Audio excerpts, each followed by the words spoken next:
So this week we decided we would talk about getting through our challenges in life, our obstacles along our journey, on our quest. What are Yeah, things that help us get? we definitely both had some challenges last week. We had to let go of some things that Yes, it's very tough for you. yes. And last week there was a lot of stuff going on in the universe with the lunar eclipse I felt and the sunbursts, or the things that are happening with the sun that are supposed to create anxiety among us. And what else? Oh, Saturn went into retrograde, I believe. there was a blood moon.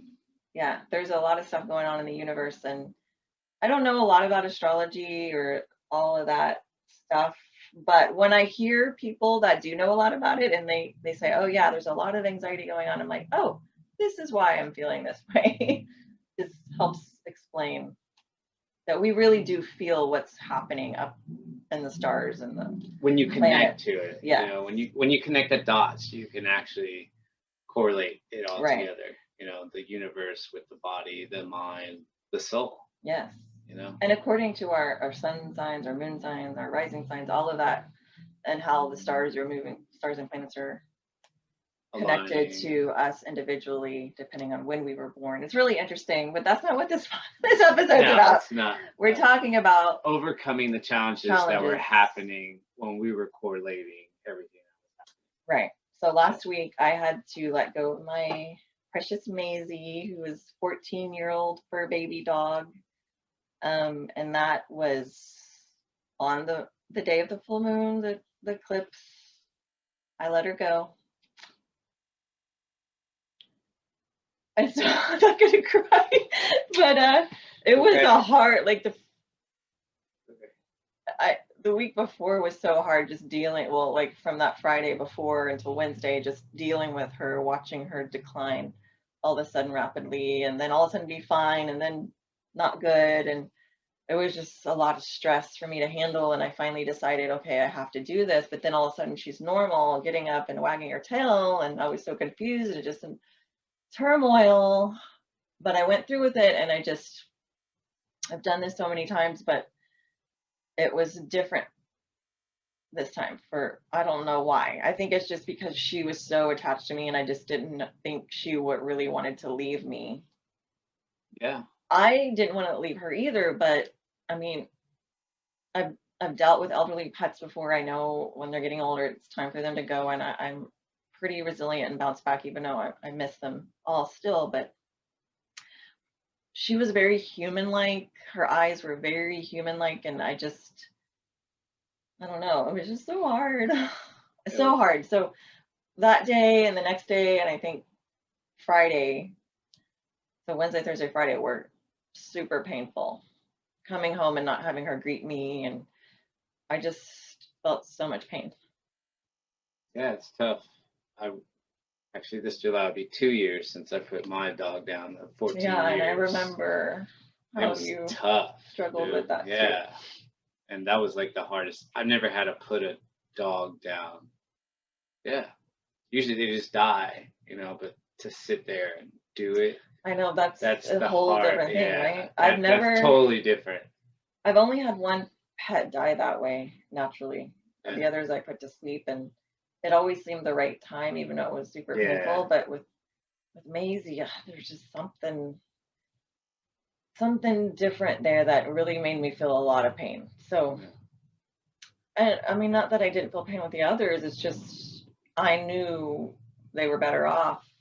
Yeah. But Maisie she kept confusing me, and I think it was just her really trying to rally for me because her job was to protect me her whole life. That's what she did for me, and I felt like she wasn't ready to let that job go, Yeah. even though her body was Yeah. telling her it's time to go. So yeah, I really want to do a pet psychic pet meeting and reading and connect with her. I've never really wanted to do that before, but for some reason now I thought about it when she was alive because she seemed so connected to me, but now I feel I want to do it. I really want some more closure there. So, but I feel good this weekend, like being away from home and being here. has helped me, even though I have memories of her here.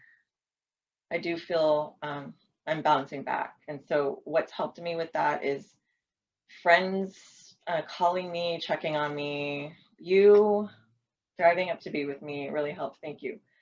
Um, Also just, you know, wanting to get out and do the challenging things that I'm working on, like the longboarding. Like I was like, Millie, let's, Right. I got Millie and we went to the basketball court and we just got on the longboard, something fun and adventure, something that we're striving for. I did that, and just crying and crying and crying and letting it out really helps me release that pain too. So I'm feeling good. Being outside, being with animals helps me.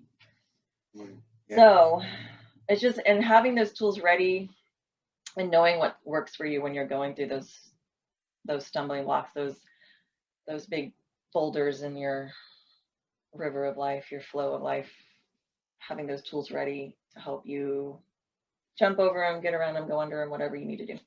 Yeah. That's, and it becomes, as you go through these challenges, like, some of the things I went through, I've talked about this too, like in my marriage, where I get to a point, I was like, oh my God, I went through that. I was like, man, if I can go through that, I can go through anything. I know. Anything. Yeah. Right. Like, and sometimes when I'm like after being married and then I'm going through some tough situations, I reflect on those times. I'm like, man, this is chump change compared to, what I went through before. And I mean, I kind of run with that. I always do that.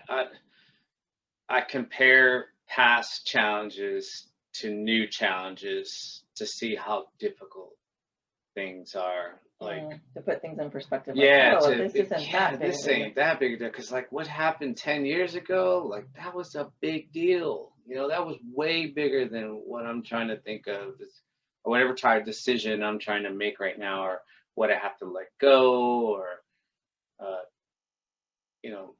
or make a change within myself, because it's a never ending learning process. Definitely never ending learning process.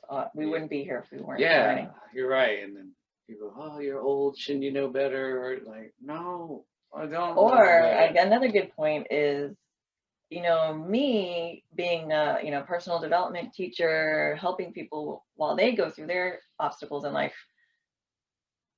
People thinking that I have it all the answers, and that I'm just perfect. I don't have any problems, but that's not true. We all have problems. Even Deepak Chopra has problems. Wow. That's funny.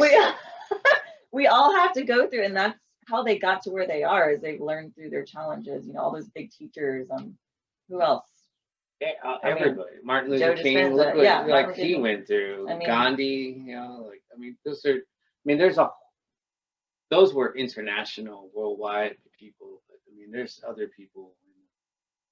Yeah, everybody. All kinds of levels of. Everybody has their issues and their problems, and the way that we work through them and grow through them makes the biggest difference. How are we going to react to this problem? Are we going to just drink ourselves and numb ourselves, watch Netflix all day and numb ourselves? Which, hey, sometimes I need to, watch something funny on Netflix just to reset. But, I'm not going to try to bury away my pain. I really want to feel it so that I can move forward, because I really want to live my best life.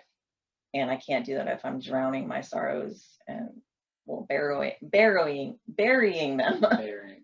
Borrowing, I don't know what I'm trying to say. Anyway, so, but you last week were going through you were feeling the anxiety of the universe.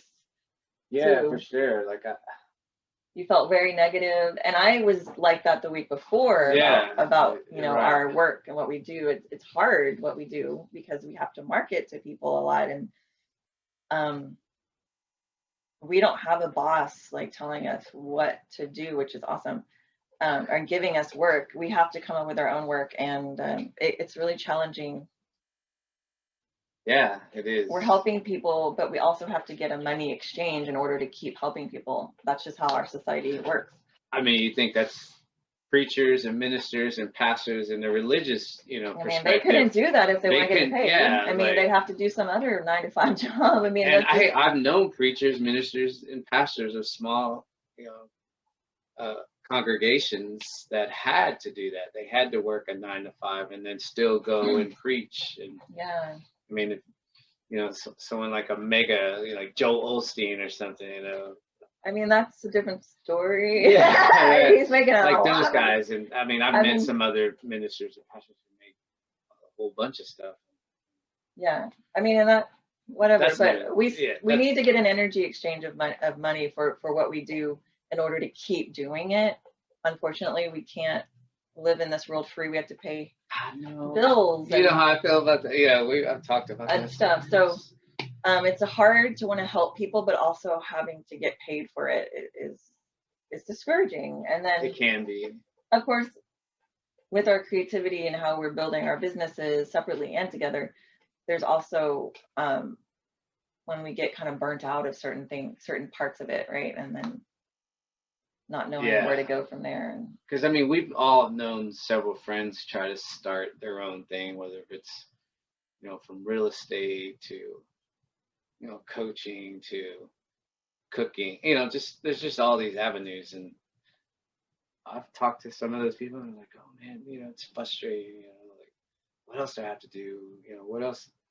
And there's just so many things to right. And most people give up within the first 3 years. Yeah. What is it? I think it's like 1 out of 100 companies. Let me rephrase that. I don't want to say give up. Decide that this isn't right for them at this point in time. That for sure, because I know there's some things that I've done so many different things. Some things I do for the maybe 2 or 3 years. It keeps me going, and but then like something else comes up and I start doing that. Right, and that's just how like owning your own business. I think you have to come up with creative ways to keep it going. Like I have ideas in my mind of, okay, this is something I can do on the side to keep me going right now when I'm not I'm not pulling in a lot of money. That's just what part of it, you have to figure out. You're doing all kinds of things, which can be really hard. But at the same time, we get to be creative and in charge of our own content ourselves. So what helped you move through that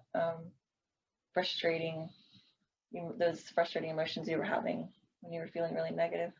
Of course, I just completed a challenge today. Did. So I did a 30 for 30 days running every day a 5K. And this morning I finished the 30th day. That is amazing. But it felt like I was in the moment, I would just say, every time I took off on the run. Of course, in the moment, like checking my time, checking my heart rate, checking my speed, and that helped a lot. You had a focus that you knew. I mean, physically, I feel like when it comes to physical things, like you do not ever give up. You do hard things. I always say that. But like, I feel like that's your form of meditation. It was definitely my thing is meditation, like typical, meditation where I'm sitting and I'm guiding myself through things, or I'm listening to other people guide me, or I'm doing my own meditations with my own voice, help me. And that's something that I have to do every day in order to really stay balanced. Your thing is physical, and I really believe physical. I have to be physical too, or I can get. I know I feel better when I am definitely more physical, but